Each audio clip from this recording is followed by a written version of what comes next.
Okay, brew day. I'm brewing a New England IPA today.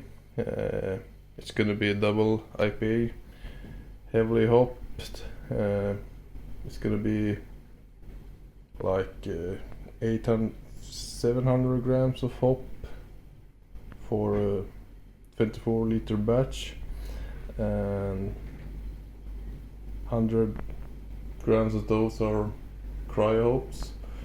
It's gonna be mosaic, there's a sauvin, Idaho 7, and Strata. And I just fill up the brew system with 33 liters of water. And I'm gonna set the temperature now to my strike water. Let's see here. Gonna power down. For heating I do 2500 watts because that's like wait, let's see here.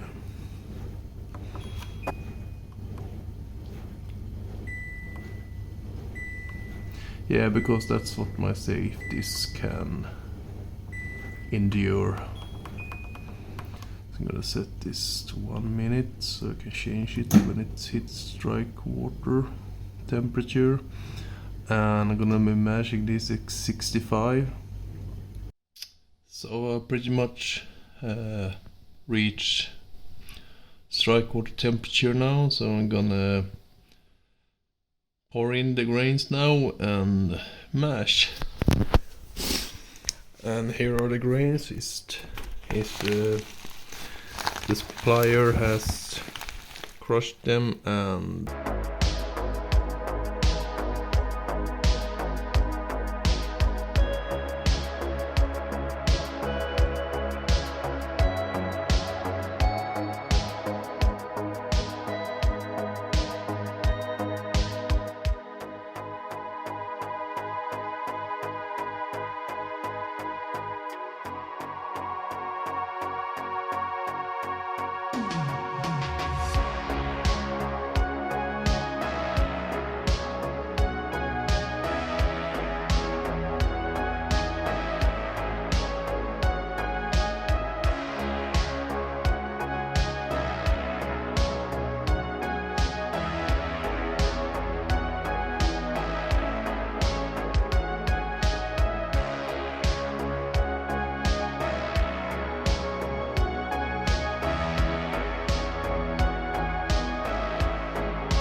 okay, I just finished doughy in here. I've used less oats and wheats for this, so it's like 80% adjuncts. Usually I go for like 25%, but I think it really affects my efficiency for this brew system because it gets very thick, the mash, and almost overflows. This will be a 24-liter batch, and I will add the brewing salts and the lactic acid now into the mash.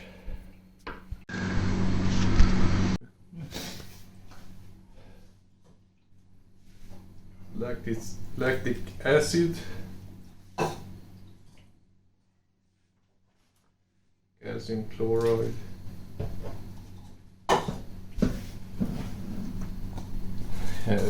gypsum, Epsom salt, and yeah, that's it.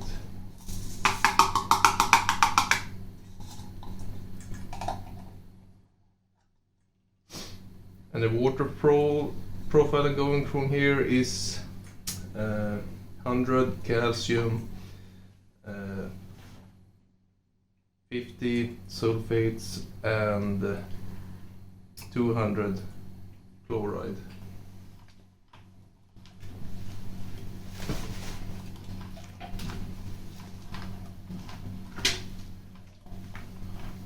Just gonna stir it in thoroughly.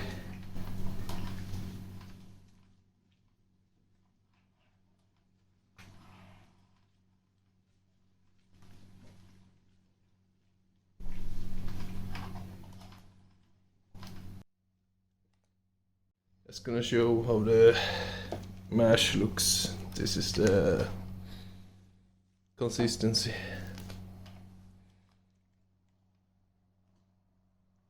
So this is my sports heater.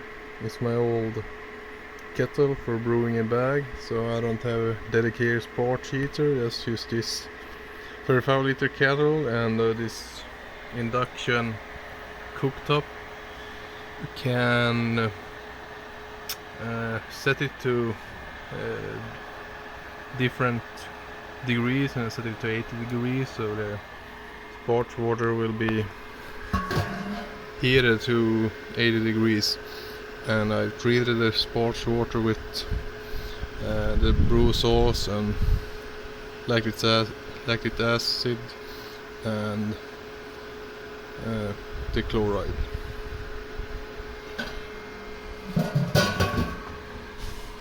And I'm on a balcony now. I live in an apartment, so yeah, I brew in my kitchen. Here's the view from the balcony. Usually sit here and have a couple of brewskis with my friends, so yeah. So we're done mashing now, so just gonna lift the malt basket up and let it run off a bit before I sparge.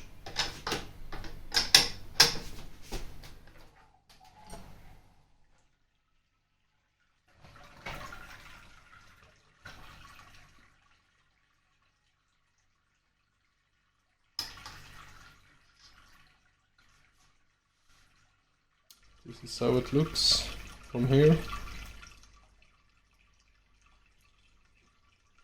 Okay, we're gonna start the sparging soon, but I'm just gonna add some first word hop addition. It's just 11 IBUs of Magnum. I like to have some bitterness in my IPAs, or like New England IPAs. I find it balances it out quite nicely.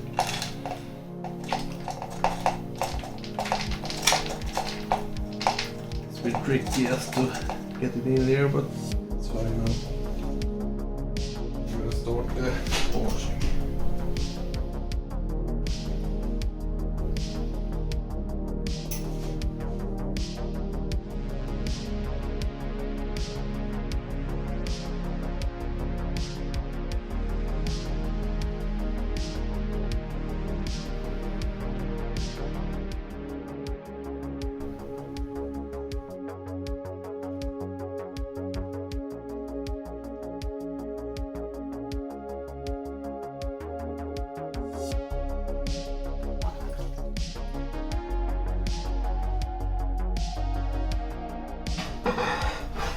Okay, that's it.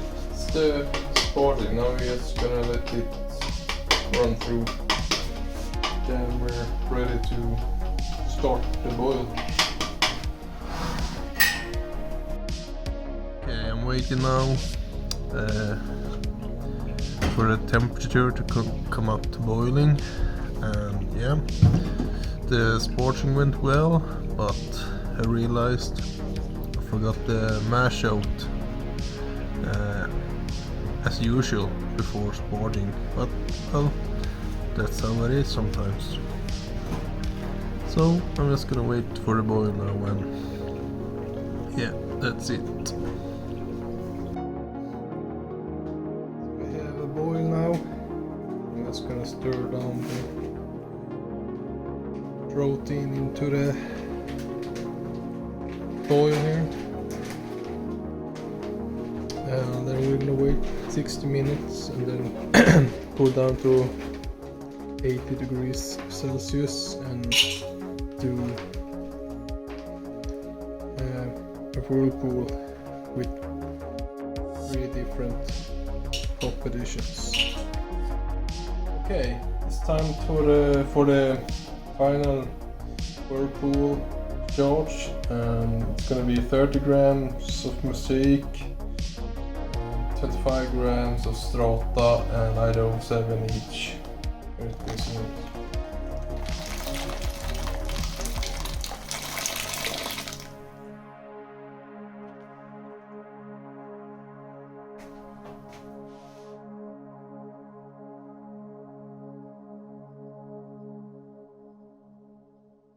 So this is gonna be 15 minutes. When it's done, I'm gonna cool down the wort to 18 degrees, then transfer it to the fermentation vessel and add the yeast. Okay, it's time for we cool down to 18 degrees Celsius. So now we're gonna stop transferring, and I will pitch the yeast at the same time. I won't aerate the wort, it's dry yeast. I'm not gonna bother with rehydrating the yeast here. It's not really needed, I think, when it comes to dry yeast. And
okay, so I'm gonna do the second and last dry up charge now.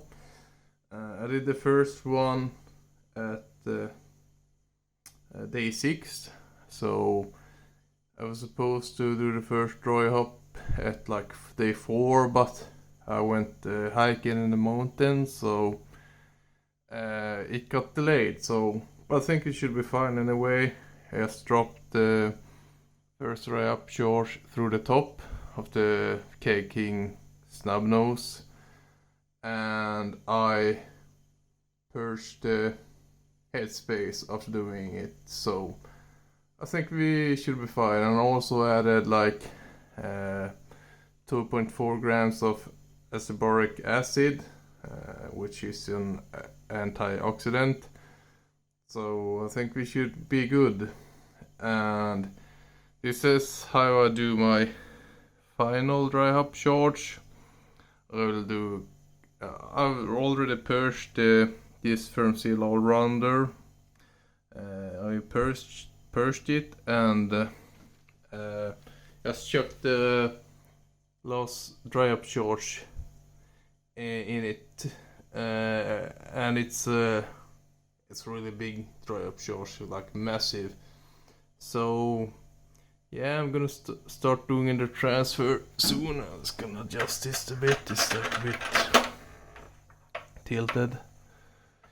Yeah, so I have one bar in the Fursilla and 1 bar in the snub nose of pressure. That's 15 psi.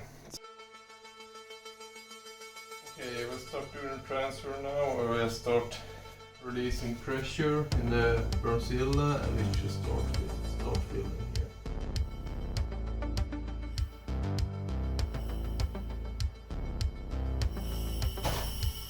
There we go. It'll take some time, this.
Okay, now it's been, this is the beer is ready, so here it is. I'm gonna see if we can get a close up here. Oh, well, the sun isn't here, maybe here. Well, it's very hazy. Smells really good. And it's, you can see here the sun. And it's final ABV is 8.8%. I will leave the recipe in the description box for anyone who wants to try this, but it's like hoppy as fuck. I smell it. This is my brewing partner. Howdy. Very dank. Mango. Some Bright pineapple. tropical fruits. Yeah. Pineapple. Piney. Piney. Yeah. Papaya. Very tropical. Very much. Well, cheers. Yeah.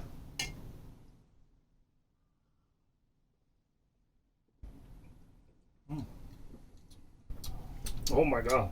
Yeah. This is really good. Oh. Very smooth. Really good taste. 8.8%. Yeah. This I is don't. like, It doesn't. it's a silent killer. Yeah. Really. I don't really feel the ABV in this one. No.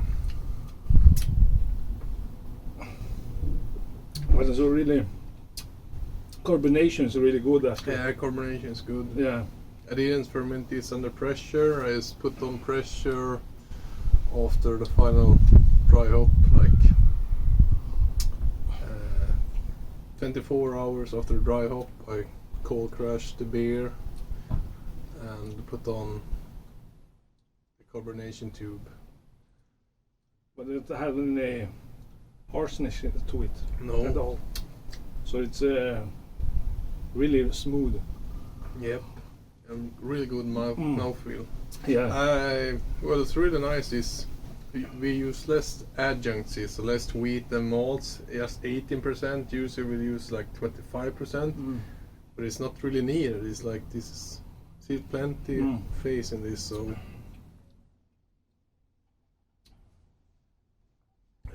dangerous beer.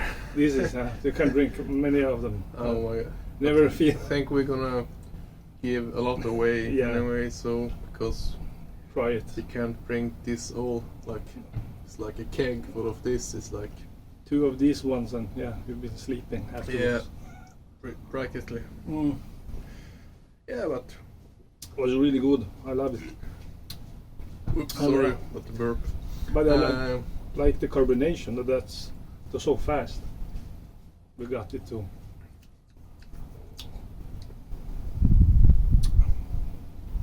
Well, we're gonna 2 weeks or something. We're gonna Bottle it Yeah. in like 1 or 2 weeks. We're gonna bottle it with a counter pressure filler. So, but it's really there's no hop burn at all. No, I don't feel that at all. Some distinct, but not that. And it will mellow out even further in 2 weeks, I think. It's like some people are really afraid of letting NEIPA sit in a keg for long because they're afraid it's gonna oxidize. Well, it can be the case, but if your methods are good, it shouldn't oxidize, and we never have problem with oxidation. Well, I don't think we have anyone that has. Even after bottling with the counter pressure filler, like we can leave the beer like for 2 months and there's no oxidation. Exactly, it's not. So yeah, but This very was awesome. pleased. I Awesome like- beer. Mosaic, Strata, Idaho, and then some sauvin hops.